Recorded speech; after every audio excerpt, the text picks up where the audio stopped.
Hello and welcome to a Smurd P video, and today we're looking at Marvel Legends X-Men Jean Grey.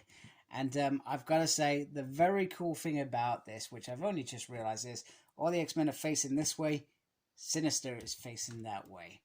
Absolute genius, even though I am quite skeptical about this thing. Oh, you can do it that way. Maybe it's just the way I was pointing. Anyway, does it matter? No, not really. We are here to look at Jean Grey, and in Cyclops' word, Jean. Anyway, we have this very classic VHS look with a very Marvel comic look there. On the top, very green. Green is the color for this one. On the side, you've pretty much seen it. On the back, possessing near limitless psychic potential. Jean Grey is Charles Xavier's first student and could someday become the greatest psychic on Earth and beyond. She is not the first student. She is not the first student of Charles Xavier in the comic world. It is Cyclops, damn you.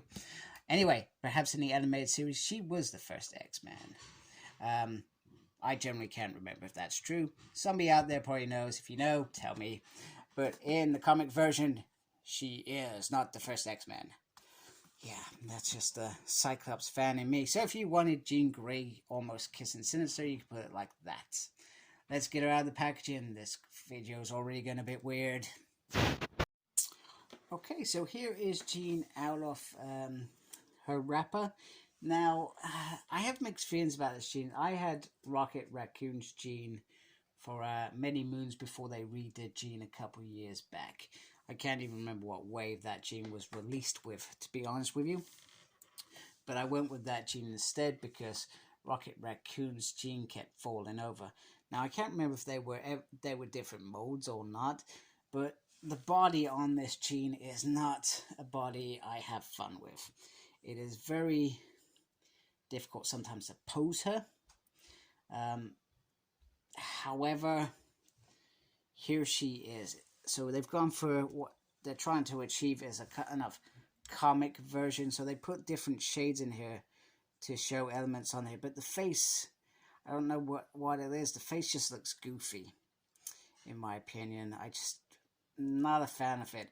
Although everybody was really looking forward to the long ponytail Jean Grey, which I guess they got, even though we got that one from a couple of years ago, which I will get out so you can see the difference. But as far as I'm concerned, it feels like perhaps it's the same mold for this one.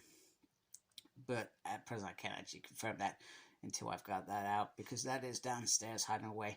You got the X belt loose on there, and then you've got these over pins here, which I was never a fan of, etc. And then you can see just the different little colors sort of all the way through. Patterns mean there's some paint marks on there, which are a little bit disappointing. It does have pins in it. So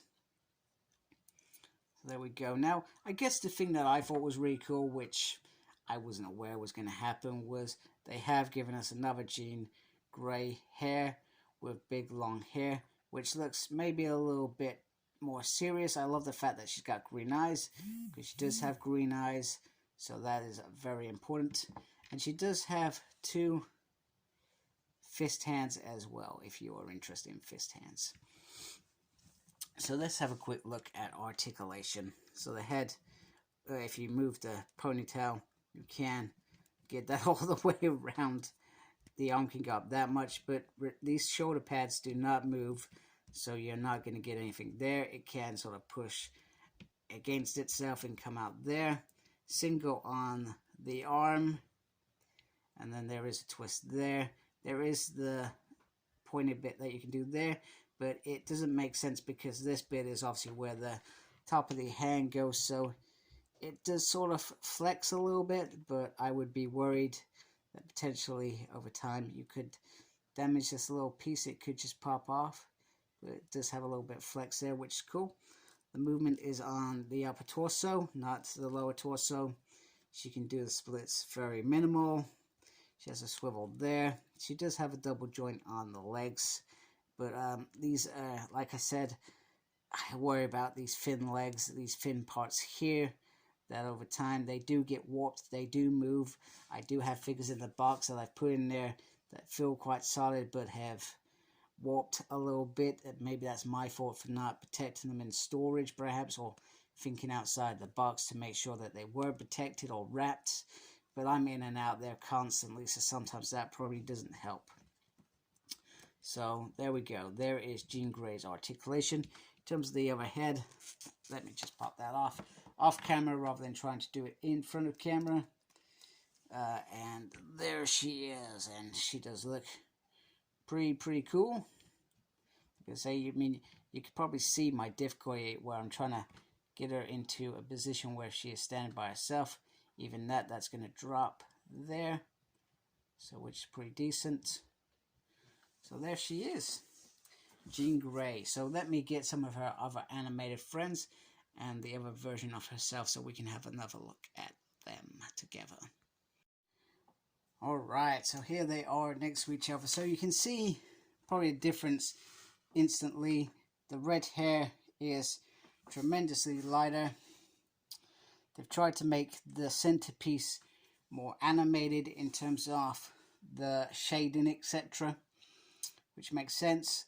The belt is lighter blue, same with this piece here, where you can see this is all darker pieces, which makes me want this to be my comic version, and well, this will be my animated version. That's what it is. It's an animated series. And just to show you, here are the two heads, if I can get my camera to focus.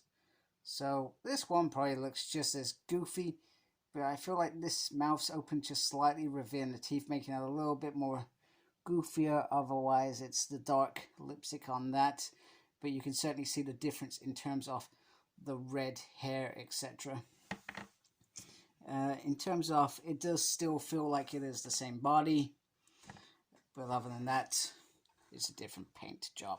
Now, I'll be honest with you, I didn't think to go get the head off this one to show that head, but I'm pretty sure it's similar there anyway. And there's just, once again, comparison on the hair pieces as well. I like how they intertwine, which is pretty cool, giving her that red head experience. So what are we going to do now, Smurd P? We are going to put Jean Grey in the middle. Bring in Mr. Sinister. Yeah, Sinister's going on. You can see it's huge. And we're going to bring in little Jubilee. Less of the little big person. Yeah, we're going to lean her against there because I can't get her stand up. Then we're going to bring in Wolverine, who lusts over Jean Grey. Like a hairy mammoth he is. And then we are going to bring her best friend in. Storm Goddess off. Everything that is good, stay away from her, Wolverine. That's Scott's girl there. And they look pretty damn awesome together. I like that a lot. Look how cool they look. I think they are brilliant. Even though they are basically just mainly a bunch of repaints, they are a bunch of repaints that I actually like and think are pretty cool. So there we go. I hope you like my video. If you do, please subscribe to my channel. If you're already subscribed, I really appreciate your support. It does mean a lot to me. Other than that, make sure you look after yourself. Very important these days. As always, embrace the geekiness. Take care, folks. Goodbye.